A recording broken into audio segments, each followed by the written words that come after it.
So, guys, so I just got out of Megalopolis, the most insane movie of the year, and quite possibly my favorite movie of the year, and possibly one of the densest, most singular films I have ever seen in my life.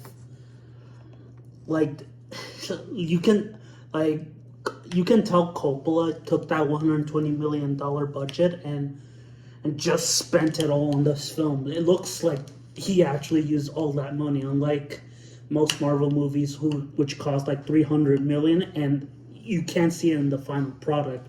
While in here you see every detail. You can tell that this is a true opus of a master filmmaker. Now, before I get into the things that I noticed in this film, its themes, symbolism, its story, characters, history, philosophy, and all that stuff, I want to issue a spoiler warning for anyone who sees this film. Normally I don't give a shit about spoilers, but this is like one of the most singular films of the decade that you would be doing a shame if I spoiled this movie for you. But if you don't care about spoilers, fine, your funeral. But if it's better, it's an experience basically. Like, if you're not bothered by spoilers, then good. Like, obviously you're gonna have the same experience regardless if I spoil it or whatever. But oh boy, okay. Okay, here's your spoiler warning. 3, 2, 1, spoiler alert. Okay. Let's start with one of the major themes in this movie: societal collapse or imperial collapse. So this movie, or the setting of this movie, takes place in the distant future of America in a American republic called New Rome, which, as you can tell, has a lot of parallels with the Roman Empire and its decline. And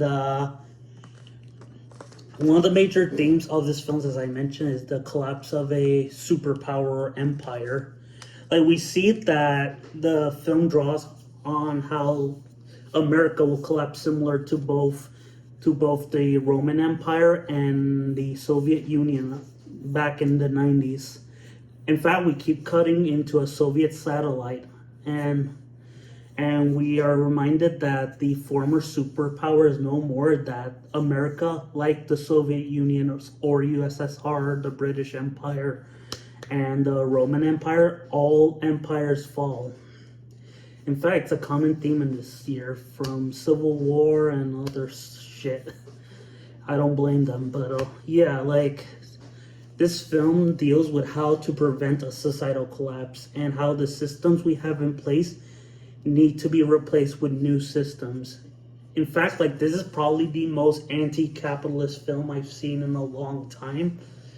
Like, the film thoroughly deconstructs that capitalism is anything but good, because it shows a lot of the flaws of capitalism. Like, obviously the character uses money, but that's mostly to establish this new system, to create like this utopia.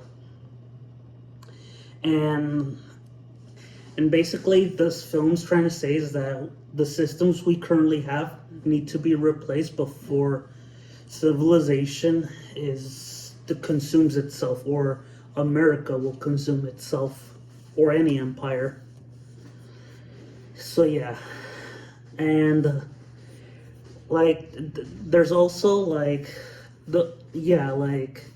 as for the Soviet satellite, it does have a payoff. Like, a lot of people say, oh, it doesn't have a payoff. No, it does. It just used as a metaphor for how indifferent capitalists can be to tragedies.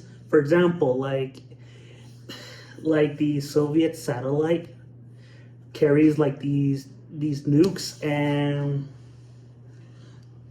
3 or 5 of these nukes nuke New York and creates massive craters, and everyone reacts with indifference, with just like, okay, another tragedy in this world. Like, no one cares, despite the fact that this remnant of a former empire just destroyed levels of their city. And we see there's another theme of this movie. There's so much in this movie, oh my god. But yeah, another theme of this movie is on basically commentary on how, you know, the past can give way to fascism, or how we refuse to learn from the past creates fascists. Like, for example, at the near end of the film, we see stock footage of Adolf Hitler and Benito Mussolini, to drawing parallels to both Aubrey Plaza's characters and Shia LaBeouf's characters, who are basically modern fascists who dress themselves in Roman regalia. Like, Aubrey Plaza is Cleopatra, and Shia LaBeouf is Caligula. Like, literally, he's just Caligula. I'm like, you know what? If I ever direct a Caligula film, I'll cast him. And hey, Malcolm McDowell played Caligula, so why not this pretty boy?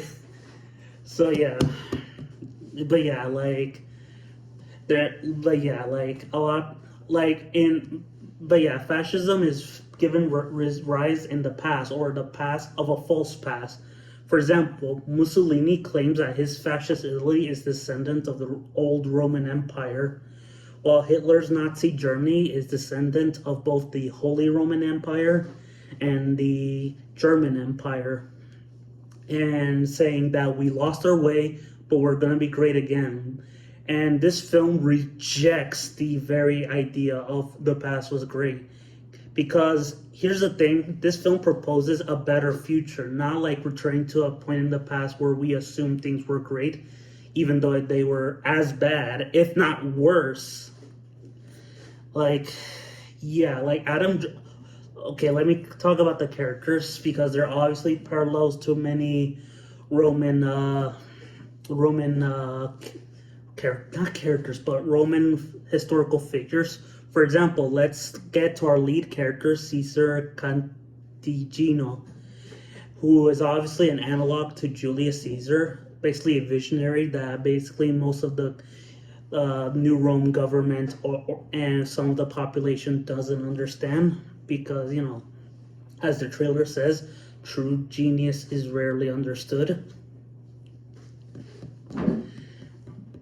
And basically Megalopolis is like this new world where basically the old systems can be gone and we can begin a new system, like not capitalism, just something new, like not any past ideology, just a new system of government. Like, Adam Driver's character is both an analog not only to Caesar but also to Coppola himself, considering that Coppola tried to create a better environment for filmmakers but failed with One Fourth the Heart. And this, like, yes, he may not change the system, but at least he can express like his vision of what the filmmaking system and political system, like, are systems in this world. Like, at least he can leave a blueprint, and obviously it's up to us how we interpret the film, but like, there's so much that I need to rewatch it like 2 to 3 more times just to fully appreciate it. Seriously, it's one of the densest movies I've ever seen in my life. Like, there's a scene where, and also the film is very funny, like, Shia LaBeouf is just fucking hilarious. He's just this petty fucking cousin who just likes to troll Adam Driver. Even though, you know, he's ruining his career because he's a fucking asshole. And okay, oh yeah, and Adam Driver's mistress is Aubrey Plaza, who obviously, you know, is Cleopatra. Okay, so basically Adam Driver's mistress marries his uncle, and basically his mistress wants to destroy Megalopolis because, you know, she likes the things they are, like, the way they are, you know, all capitalist stuff, despite the fact in her eyes, you know, the system is obviously failing and collapsing in on itself. And basically their plan is to quote unquote paralyzed slash killed their uncle. His father. I mean, Shia LaBeouf's dad, and basically have Shia LaBeouf be the chairman and president of the bank, and Aubrey Plaza to be rich. And the way they accomplish that is Shia LaBeouf and Aubrey Plaza fuck, and she's technically his step aunt and his cousin's mistress. It's a weird movie. And what else? The direction is easily the most insane direction I've seen in a while. Like, it's like Coppola just knew like he was gonna die soon, so he crammed in a lot of visuals, all the visuals he could. Like, there's a lot of visuals, like, of how a branch is splitting each other and how civilization splits into subcategories or something. Yeah, there's a lot of ideas. And so funny story, I watched Metropolis, where, a couple weeks ago, to prepare for this movie, I couldn't watch The Fountainhead and Caligula, which I heard was an influence. I don't know. I could be wrong about that, but yeah, like, I can see some similarities, particularly in the character in the love interest in the love interest and daughter of both Giancarlo and Adam Driver, where basically she plays the role of the main character of Metropolis, trying to bridge two classes together. In this case, it's bringing two people with distinct ideologies together. And but yeah, like, the visuals in this movie is insane. It's like Coppola took all the visuals he learned from all of his movies from '63 to 2011 and crammed them into this one movie. Like, there's some shots that remind me of The Godfather, Apocalypse Now, One from the Heart. Like, sometimes this movie just becomes a musical at points. We also get, like, this interview coverage. I know some people may have mentioned that already, but it's insane. Like, it's like the film is talking to us. It's fantastic.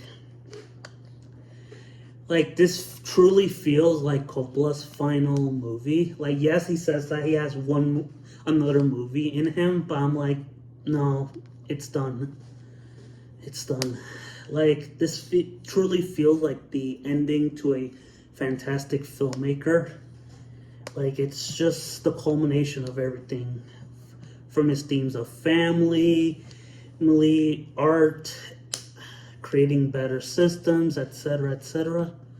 But yeah, like, I feel I could talk a lot more about this movie, but I need to see it 3 more times so I can get my head in, so I can truly appreciate and understand it. 3 times. 3 more times, yeah. So, final score, a strong 10 out of 10. Okay, goodbye. Love ya. Bye-bye.